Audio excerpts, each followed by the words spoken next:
आइए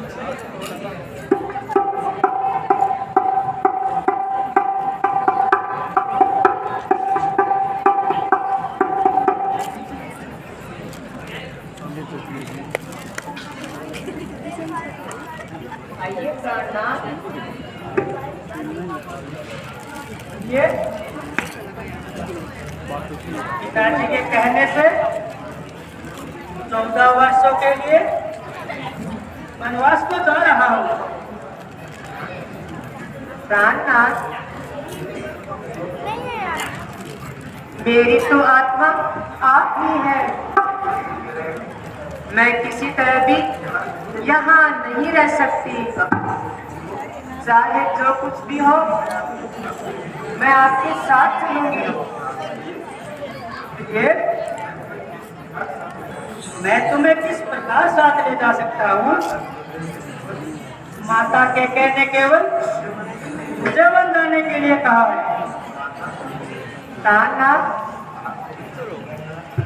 आपके बिना मेरा यहाँ किसे रहना हो सकता है? देखो सीधे, अब तुमको साथ ले चलो तो बात आन की आती है।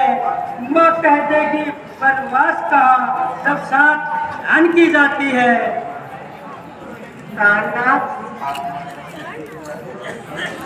आप माता के की आज्ञा का पालन कर रहे हैं, तो मैं भी माता कौशल्या की आज्ञा का पालन कर रही हूँ। मैंने भी माता जी से आज्ञा ले ली है। जब माता जी की आज्ञा तुम्हें मिल गई है, तो चलो, तुम भी चलो।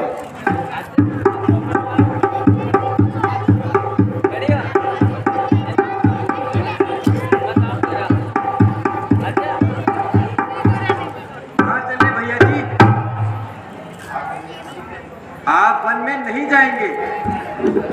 मैं ऐसा अन्याय कभी नहीं होने दूंगा।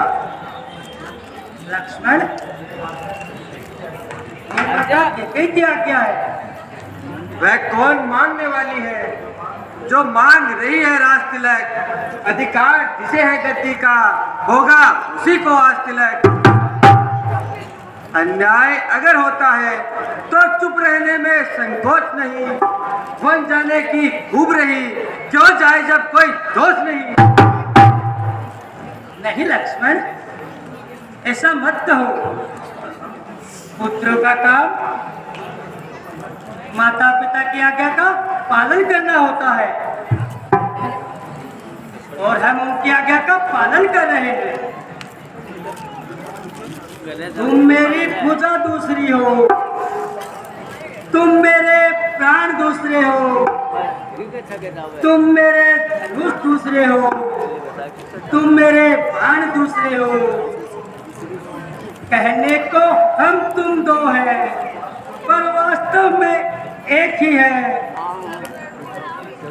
तत्व एक है, रक्त एक है, रघुकुल का रक्त एक ही है।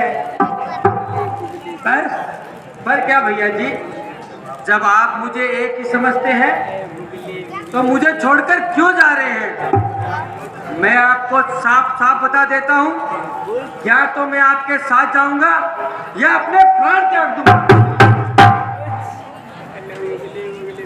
देखो लक्ष्मण, यहाँ पर पिताजी की तबीयत ठीक नहीं है। फिर अपने दोनों के वन जाने से भाई भरत को भी बहुत दुख होगा। भैया जी, कसम खाई है मैंने आपके साथ जाने की। हटा शक्ति नहीं मुझको कोई ताकत जमाने की। ये राज भरत को ही मुबारक हो, मुबारक हो भरत जी को। ये राज अयोध्या का, यहाँ तो धुन लगी है, बस्ती नहीं बसाने की। ये राज भरत को मुबारक हो। ये कुंडल, ये राष्ट्रीय वस्त्र सब भरत को ही मुबारक हो। ठीक है भैया जी, जब तुम इतनी हट करते हो तो चलो, तुम भी चलो।